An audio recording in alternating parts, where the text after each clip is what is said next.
I'm Amy from Doodle Dog Designs. A while back we went to a folk art center where they had lots of different buildings with different craftsmen, and one of the buildings was a paper crafting, and they had made some paper out of sewing patterns, and I thought it was really neat. And I've made paper before but never out of sewing patterns, so I thought I would give it a try.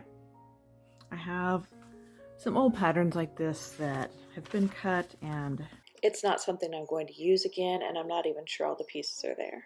So I'm just going to use the pattern pieces, and I'm going to tear them up into very small pieces.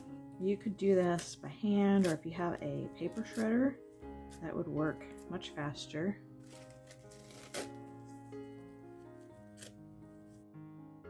This has a little bit of tape. I'm going to leave that out. I don't want that in my paper. If you've never made paper before, you can use all different kinds of things to make paper, and you can put different things in it as you make it to give different effects. Dried flower petals, or glittery things, or really anything that will end up flat. You could use some herbs. And all those things that you add just gives some interest and variety to your handmade paper.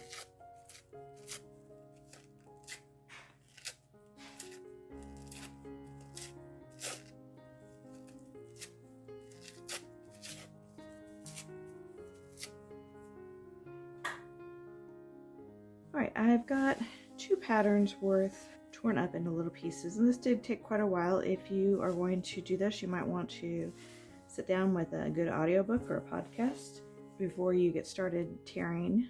And I used 2 patterns. I used the doll pattern, which didn't have a whole lot of pattern pieces in it, and then I used a clothing pattern.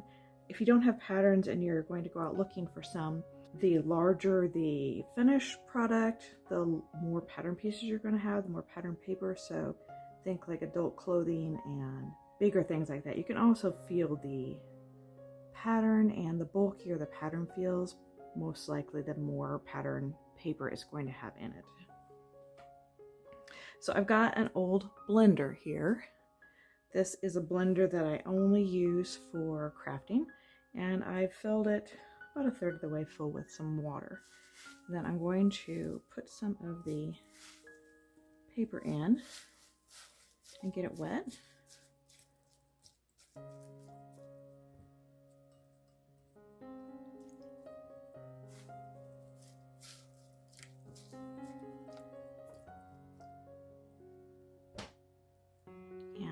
The lid on, and then I'm going to blend it.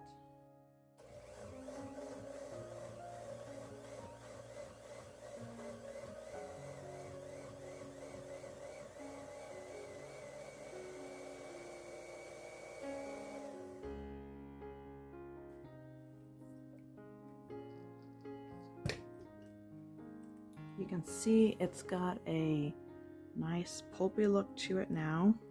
I've got this tub that I put a little bit of water in, a couple inches in, and I'm going to pour my paper pulp in here. And then I'll add more water and mix up some more. The water doesn't have to be hot or anything. I'm just using plain tap water.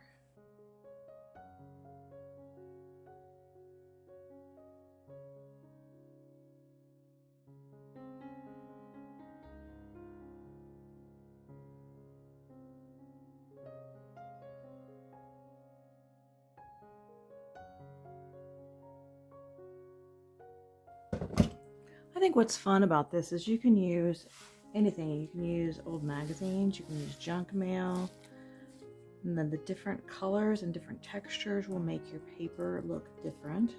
And it's fun to use these in card making or journal making or other crafting.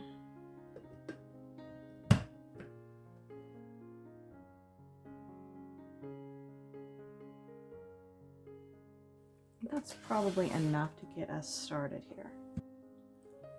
Now to actually make the paper, I have 2 wooden frames, And the inside measurement is about 8.5 by 11. It's not exact.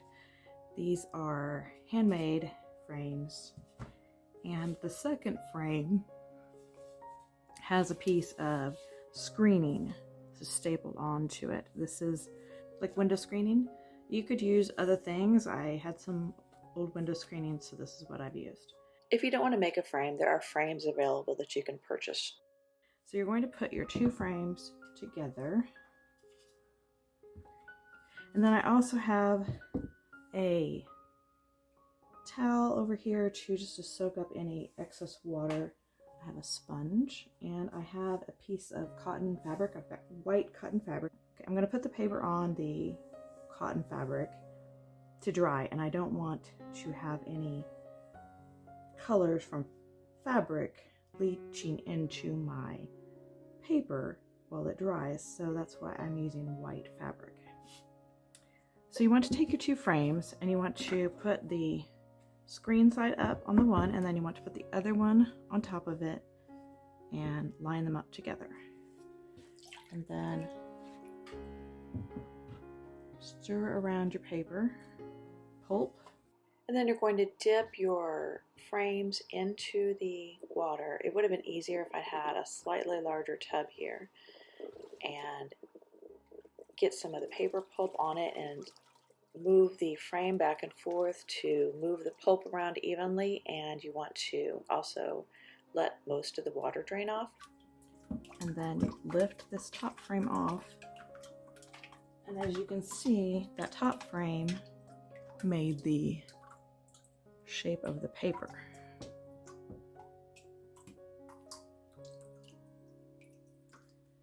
Then I'm going to put it over here.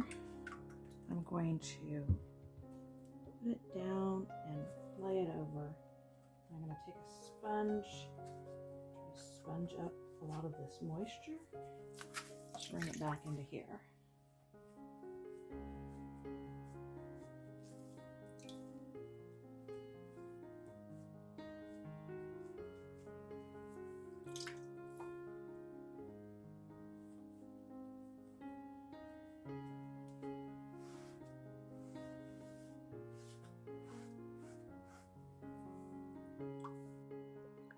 Then I'm going to carefully lift up one side of the frame while holding the fabric down. And if it doesn't come up easily on one side, you can always try it from the other side. I think I had the edge of the paper too close to the edge of the fabric here on that side, and that is why it was not coming up. I didn't have enough fabric to hold on to. So when I switched to trying from the other side, it just came right up.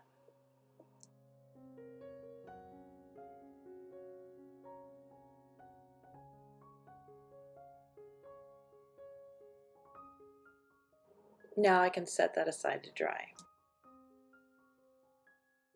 If you have trouble and the paper won't come off the screen or it isn't even, you can scrape it off and put it back in the water and mix it up and use it again.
I realized when I was making this one that my screen has a little bit of a snag in it, and it's causing the paper to want to rip. So what I ended up doing here is just keeping half of the sheet, and I will be able to use that half sheet in a project, I'm sure.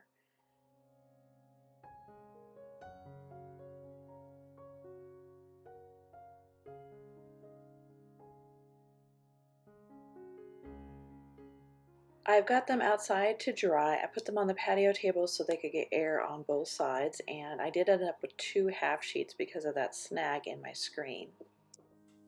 I let the papers dry overnight. I did have to bring them in after a while because it was windy and they were starting to blow around a little bit. So after they're dry, you just want to take and peel the fabric off the paper.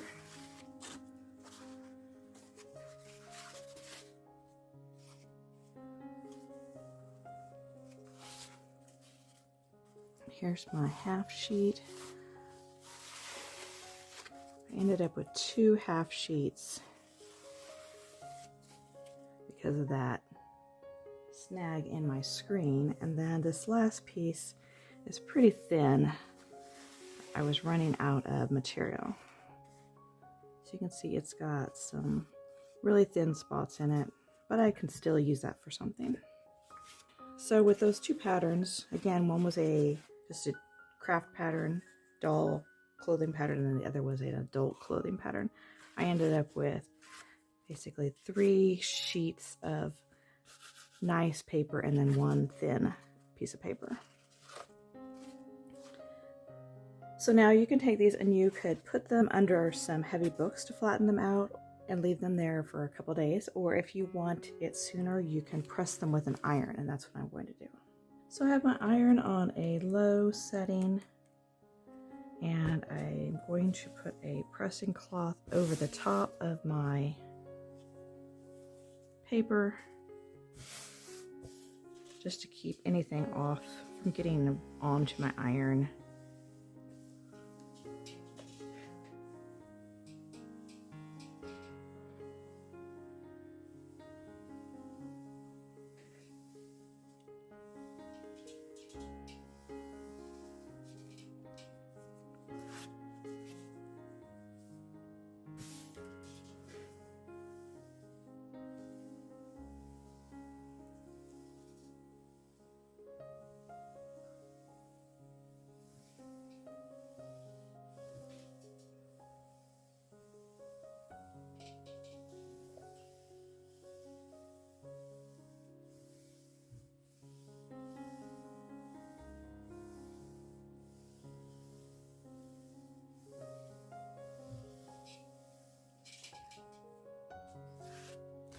It still has a very handmade paper look to it, but it now lays flat.